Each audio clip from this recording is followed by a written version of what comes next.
Yeah, I mean, I think we just continue to trust the process. We don't change anything after wins. Obviously, we're trying to make corrections after wins as well, and that's all we're trying to do. We're just trying to stick to what we know, learn from what happened, and move on.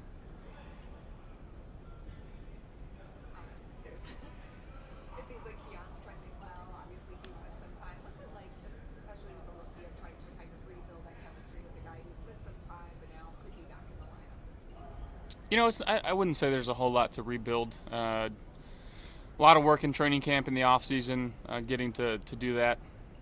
Going back to my rookie season, I got hurt. I missed a few games, and I felt like sometimes that rookie wall, which is real, when you miss time and you come back, you're just so rejuvenated, and um, I, you know, could like silver lining, it could be a good thing, right? Where he got to sit back and learn and watch Coop and actually get his body right and be fresh going into this final stretch. So hopefully we can get him back on that field soon and help us out.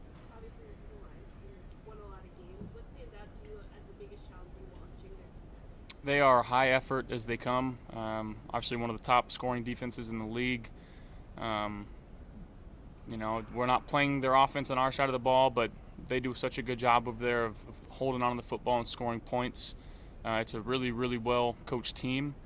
And they've battled with a lot of injuries throughout the season on that defensive side, and you wouldn't know it by watching the film because, again, they know the rules.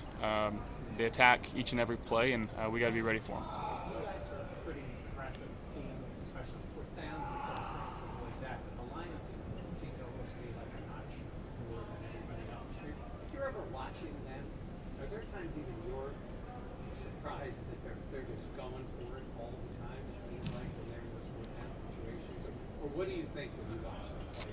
Yeah, a really aggressive team, and I think that's why they are who they are, or why.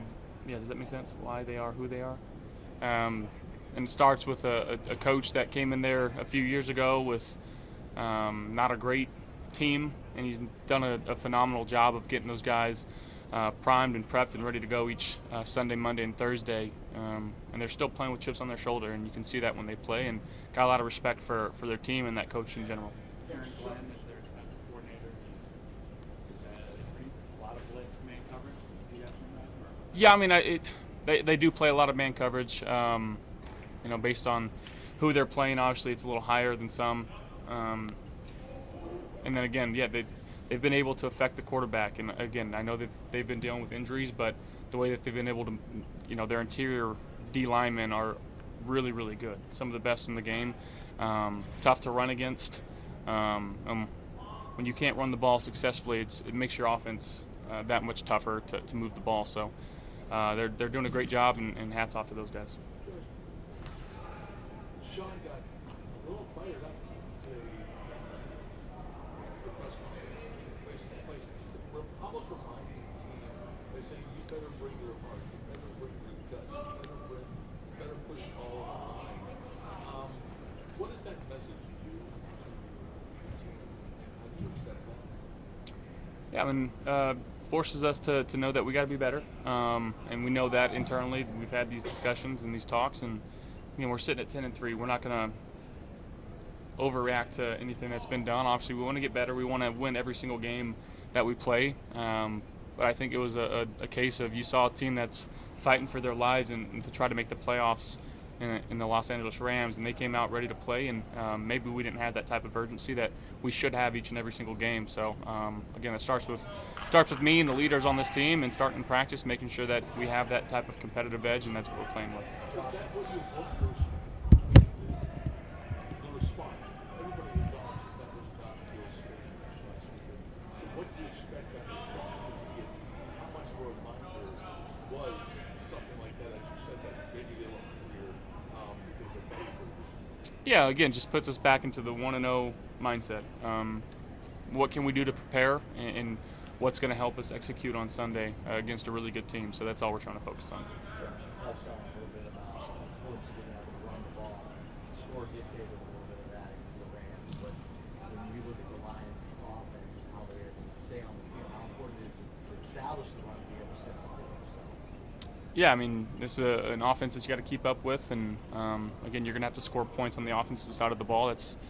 We understand that, we know that, but again, it's we're just trying to go 1-0, and whatever that may be. If it's 3-0, it's 3-0. If it's 42-43, and we got to find a way to score one more point than those guys. Just some time removed from the Rams game, is there anything that stands out to you, like why that urgency wasn't there as much maybe at the start of that game?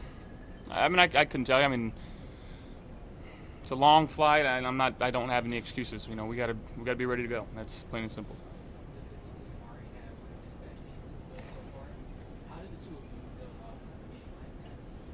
Yeah, just continuing to involve him more in the offense. Obviously, got a bigger role with a few guys out, and he responded, well, and that's what we want to see from him. And I still got to be better for him on some of these throws that I've been giving him. So again, just continue to work hard each day at practice, and again, just try to find a way to go 1-0. How has that adjustment been? Because Amari said that he runs when he got here. He was like, I run routes that are good for wide receivers. How's that communication? It's been great. He's a true pro. He talks very, very openly and honest about his routes and what he's good at, what he's not so good at. But the communication's been on point, and it's been constant. So you love to have that type of rapport with the receiver. Josh Dan was named Buffalo's Walter Payton Man of the Year. Why is he so deserving of an award like that and being recognized nationally as one of the best? Yeah, you look at the work that he's done in this community.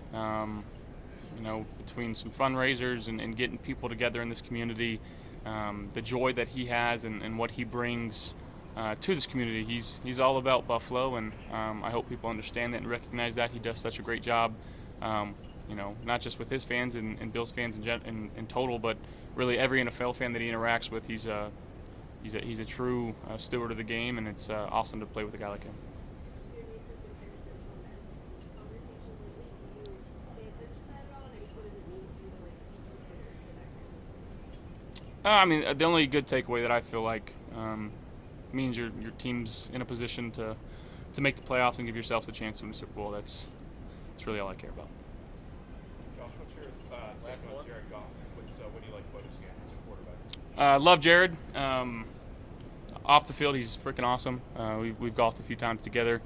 I think it kind of displays who he is on the field too. He's just very calm and cool, very collected when he plays.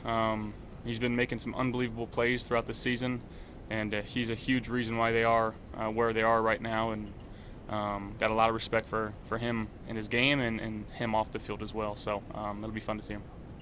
Hey guys.